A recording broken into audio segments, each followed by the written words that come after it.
খেয়াল করেন একটা বিষয়, আওয়ামী লীগ বা শেখ হাসিনা একটা ভুল পাল্টিয়েছেন বেগম খালেদা জিয়ার মৃত্যুর পর। যেই কথাগুলো লিখেছেন এটা অকল্পনীয়, চিন্তাই করা যায় না।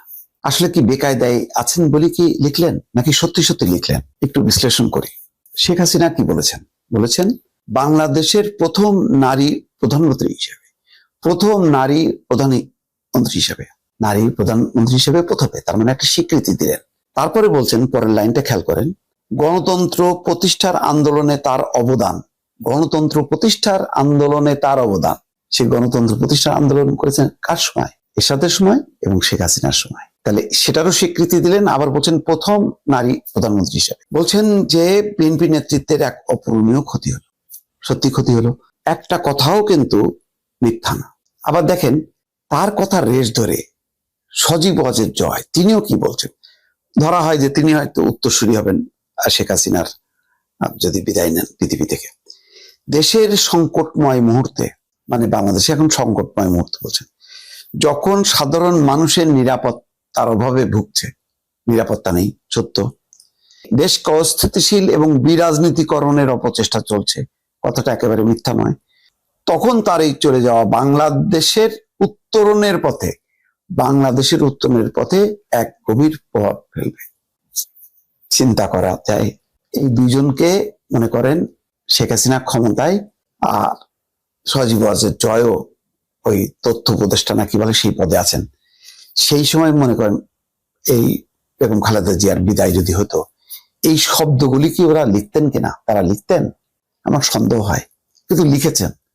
যখন লিখেছেন আমরা এটাকেই ধরে যদি বিশ্লেষণ করি, তাহলে দুইটা জিনিস পাবো। একটা হলো যে বিএনপির মন গলানোর চেষ্টা, এটা কৌশল, কৌশল বলবেন নাকি অপকৌশল বা চালাকি বলতে পারেন, কিন্তু বলে তো ফেলেছেন, মুখ দিয়ে তো ফেলছেন, এবং কোনোটাই তো অস্বীকার করা যায় না। তাহলে এই কৌশল হলো যে একটা, ধরি আমরা যে এটা যেহেতু মারা গেছেন, যেহেতু অনেক দায় আছে, বিএনপি দোষারোপ করবে, বিরোধীরা দোষারোপ করবে। কালকে আসিফ নজরুলও বলেছেন যে বেগম খালেদা জিয়ার এই মৃত্যুর পেছনে শেখ হাসিনার দায় আছে।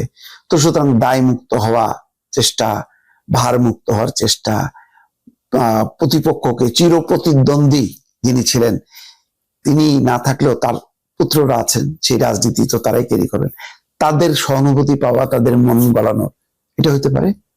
আরেকটা হতে পারে, হয়তো একটা সুদূর প্রসারী একটা রাজনৈতিক উদ্দেশ্য আছে, সেটা খারাপ বা ভালো এটা আপনারা বিশ্লেষণ করবেন। সেটা হলো যে আওয়ামী লীগ তো আসলে ঝাড়ে বংশে শেষ, কিছুই নাই।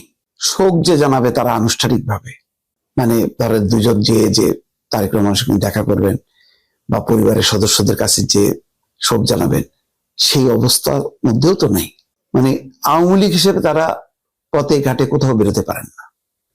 এবং দেখেন এক সময় খালেদা জিয়ার একটু যাতে মুক্তি দিয়ে চিকিৎসা করা যায়, দলও করেনি, যদি মাইন্ড করে, সেজন্য পরিবারের সদস্যরা মানবিক কারণে বারবার গেছে, আর বারবার এই চিঠি করে, একবার হোম মিনিস্ট্রিতে পাঠায়, একবার ল মিনিস্ট্রিতে পাঠায়, ল মিনিস্ট্রি হোম মিনিস্ট্রি পাঠানোর পরে 7 দিন 8 দিন 10 দিন পরে বলে যে না, আইনগত কারণে সম্ভব হচ্ছে না, রিজেক্ট করে।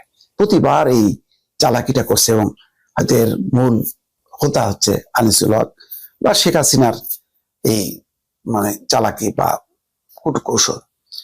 যাই হোক, আজকে এই বার্তা দেওয়ার মধ্যে দিয়ে আওয়ামী লীগ কি আবার বেঁচে যাওয়ার চেষ্টা করছে, যাতে তারেক রহমান ক্ষমা করে দেন?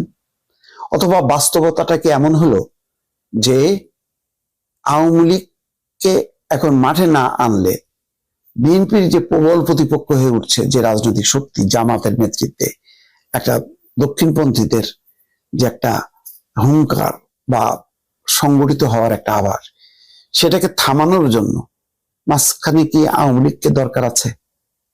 তেমন কোনো চিন্তা থেকেই কি আওয়ামী লীগ এটা চাললো? এবং বিএনপির কি একটা এক ধরনের সায়ও আছে কিনা?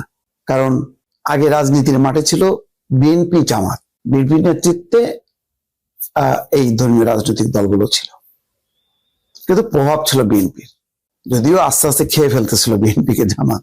কিন্তু এখন তো একেবারে তারাই মূল প্রতিদ্বন্দ্বী হয়েছে। এটা তো বিএনপির জন্য অস্বস্তিকর।